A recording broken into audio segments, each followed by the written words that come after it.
আমি আমার এই প্রায় 55 বছরে যতটুকু শিখেছি তার খোলাসা কথা হলো, আল্লাহর কাছে যত অন্যায় করেন, মদ খেয়েছেন, শুয়োরের গোশত খেয়েছেন, অন্যায় করেছেন, যাই করেছেন, মাপের আশা আছে। আল্লাহ মাপ চাইলে মাপ করবে, না চাইলেও করতে পারে। কথা বুঝতে পেরেছেন? আর একটা গুনাহ আল্লাহ মাপ না চাইলে মাপ করবে না, তওবা পুরো করলে সেটা হলো শিরকের গুনাহ। আর একটা গুনাহ আল্লাহ মাপ চাইলেও পুরো মাপ করবে না, সেটা হলো বান্দার হক, মানুষের ক্ষতি করেছেন। কথা বুঝতে পেরেছেন? এই জন্য ভাইরা, আপনার দ্বারা যেন কোনো মানুষের ক্ষতি না হয়। আমরা এখানে যারা আছি সবাই কিন্তু দুর্বল পার্টি, মানুষ খুন করা, মেরে ফেলা, জমি কেড়ে নেওয়ার ক্ষমতা আমাদের নেই, ঠিক না? কিন্তু আমরা কিছু অন্যায় করি খুব ভয়ঙ্কর। তার ভিতরে একটা হলো গীবত করি। কি করি? গীবত সত্য কথা না মিথ্যা কথা? আমি মাঝে মাঝে প্রশ্ন করি ঠকানোর জন্য, এটাও কিন্তু সেই জন্য।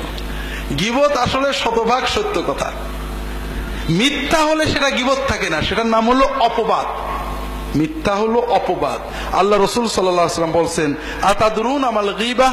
قالوا الله ورسوله أعلم قال ذكرك أخاك بما يكره قالوا يا رسول الله رأيت إن كان في أخي ما أقول قال إن كان في أخيك ما تقول فقد اغتبته وإن لم يكن فيه ما تقول فقد بهته أو كما قال صلى الله عليه وسلم। রাসূলুল্লাহ সাল্লাল্লাহু আলাইহি ওয়াসাল্লাম সাহাবীদের বলছেন, তোমরা জানো গীবত কি? তারা বললেন, আল্লাহ এবং তার রাসূল ভালো জানেন। রাসূলুল্লাহ সাল্লাল্লাহু আলাইহি ওয়াসাল্লাম বললেন, তোমার ভাই সম্পর্কে তার গায়বাতে, গীবতে, তার অনুপস্থিত অবস্থায় এমন কথা বলবে যে এটা শুনলে তার মন খারাপ হবে। সাহাবীরা প্রশ্ন করলেন যে ইয়া রাসূলুল্লাহ, এইরকম জিনিস যদি তার সত্যিই থাকে? রাসূলুল্লাহ সাল্লাল্লাহু আলাইহি ওয়াসাল্লাম বললেন, যদি সত্যই এরকম জিনিস থাকে তাহলে সেটা গীবত, আর যদি মিথ্যা বলো সেটা অপবাদ। তাহলে গীবত হওয়ার জন্য দুটো জিনিস শর্ত, একটা হলো সত্য হতে হবে, আর একটা এমন কথা যেটা তার পিছনে বললে সে শুনলে তার খারাপ লাগবে, কষ্ট পাবে। কথা বুঝতে পেরেছেন? আর অপবাদের কথা একটু পরে যাচ্ছি। আল্লাহ রাসূল সাল্লাল্লাহু আলাইহি ওয়াসাল্লাম বসে আছেন, তার পাশে তার স্ত্রী আয়েশা রাদিয়াল্লাহু তাআলা আনহা বসে আছেন। এমন সময় আর এক স্ত্রী সফিয়া রাদিয়াল্লাহু তাআলা আনহা তার কাছে এসেছেন, কয়েকটা কথা বলে তিনি চলে গেছেন। আয়েশা রাদিয়াল্লাহু তাআলা আনহা বলছেন, ইয়া রাসূলুল্লাহ হাসবুকা মিন সফিয়া কাযা ওয়া কাযা। তা আয়েশা রাদিয়াল্লাহু তাআলা বলছেন যে ইয়া রাসূলুল্লাহ, আপনার স্ত্রী সফিয়া, তার তো এই ত্রুটি আছে। কথা বোঝেননি? কথা বুঝতে পেরেছেন? আয়েশা সত্য বললেন না মিথ্যা বললেন? সত্য বললেন। সফিয়া চলে যাওয়ার পরে আয়েশা একটা সফিয়ার সত্য দোষের কথা বললেন যে আপনার স্ত্রী সফিয়ার এই দোষ আছে। আয়েশা রাদিয়াল্লাহু তাআলা আনহার এই কথা শুনে রাসূলুল্লাহ সাল্লাল্লাহু আলাইহি ওয়াসাল্লাম বললেন, ইয়া আয়েশা লাকাদ কুলতি কালিমাতান লাউ মুজিজাত বিমাইল বাহরি লামাজাজাত। আয়েশা, তুমি এমন একটা কথা বললে, একটা বাক্য বললে, এই বাক্যের ভিতরে এত দুর্গন্ধ, এত ময়লা, এত নাপাকি, এত পাপ আছে যে সমুদ্রের পানিতে এটা ঠেলে দিলে, সমুদ্রের পানির ভিতরে এই বাক্যটা ফেলে দিলে পুরো সমুদ্রের পানি নাপাক হয়ে যাবে। তো ভাইরা, এইরকম কথা আমরা কি বলি না? বলি না? বছরে দু একটা। হাজারিন, 5 জন 2 জন মেয়ে এক জায়গায় হলে কথা বলেন, অমুকের বাড়ি দাওয়াতে গেছিলাম, এই দুল পরেছে, এই ফুল পরেছে, এই শাড়ি পরেছে, এই রান্না করেছে, ইত্যাদি সমালোচনা করেন না? সওয়াব হচ্ছে না গুনাহ হচ্ছে? কত কঠিন গুনাহ যে কিয়ামতের দিন আপনার নেকিগুলো কেড়ে নিয়ে যাবে। আমরা 5 জন এক জায়গায় বসলে ইমাম সাহেব, মাওলানা সাহেব, মন্ত্রী সাহেব, অমুক সাহেব গীবত করি না? গুনাহ হচ্ছে না সওয়াব হচ্ছে? সবচেয়ে বড় মজা হলো ভাইরা, আমরা গীবত করি যাদের পছন্দ না করি, ঠিক না? যাদের মহব্বত করি সাধারণত গীবত করি না। কার গীবত করি?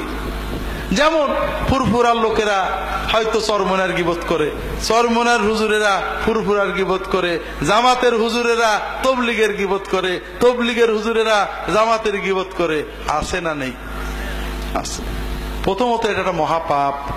2 নম্বর কথা, ওই যার গীবত করলেন কিয়ামতের দিন আপনার জিকির, ওজিফা, জিহাদ, তাকওয়া, তওবা সব সওয়াব কেড়ে নিয়ে যাবে।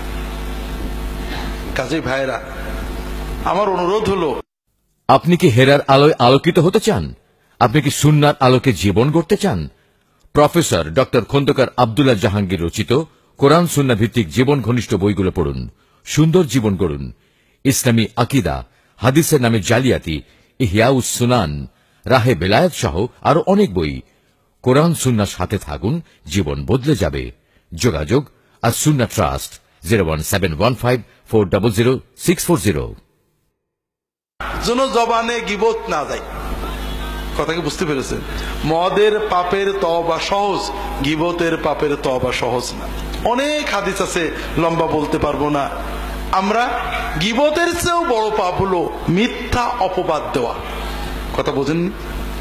আর এটা আমরা দিই। আল্লাহ রাসূল সাল্লাল্লাহু আলাইহি ওয়াসাল্লাম বলছেন, মান ক্বালা ফি মুমিনিন মা লাইসা ফি আসকানাল্লাহু রাদগাতাল খাবালি হাত্তা ইয়াতিয়া বিমাখরাজিম মিন।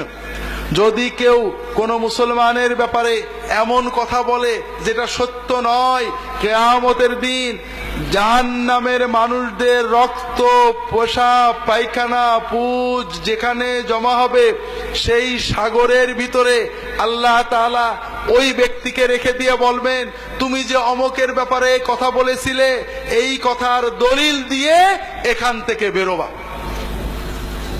ভাইরা, একটু সচেতন হন।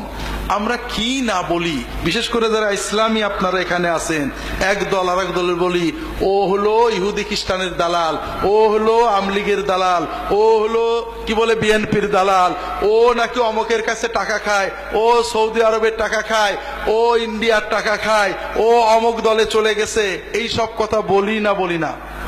কিয়ামতের দিন আল্লাহ তাআলা আমাদেরকে বলবেন দলিল দিতে পারবেন তো? দুনিয়ায় দেখেন, কেউ যদি বলে অমক লোক আমেরিকার দালাল, অমক লোক ইন্ডিয়া থেকে টাকা খায়, আপনি তাকে বলবেন তুমি কসম করে বলো তো আমি যেটা বলেছি সত্য। যদি অমক লোক ইন্ডিয়ার টাকা না খায় তাহলে আমার বউ 3 তালাক। এটা কেউ বলতে পারবে? তার মানে ও কিন্তু আন্দাজে বলেছে, আর এই আন্দাজ কথাটাই হারাম। দলিল ছাড়া একজন মুসলমানের ব্যাপারে যে কথাটা আপনি বলবেন, কিয়ামতে আল্লাহ তাআলা আপনার কাছ থেকে এটা আদায় করে নেবেন। কাজেই ভাইরা, এই কথাগুলো, এই ধরনের কর্ম থেকে নিজেদের জবানগুলোকে হেফাজত করুন। আমিন।